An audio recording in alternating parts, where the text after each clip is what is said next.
আসসালামু আলাইকুম। দুরূদে ইব্রাহিম পড়ে লবণের মধ্যে ফু দিলে কি হয়ে যায় তা জানলে অবাক হয়ে যাবেন।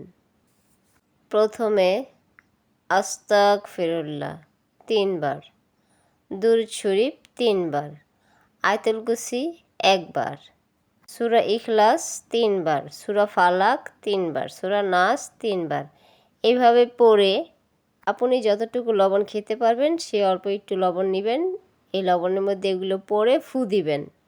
তারপর সেই লবণ খেয়ে নেবেন।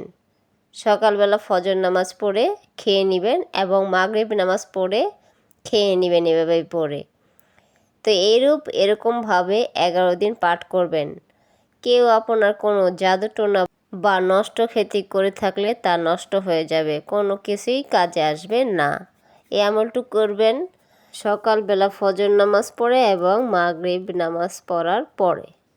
এই আমলটুক করে দেখুন, কেউ আপনার কোনো ক্ষতি করতে পারবে না ইনশাল্লাহ।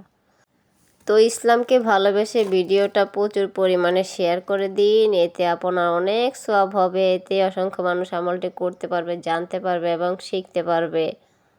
ভালো লাগলে চ্যানেলটি সাবস্ক্রাইব করে রাখুন, লাইক শেয়ার দিয়ে আমার পাশে থাকুন।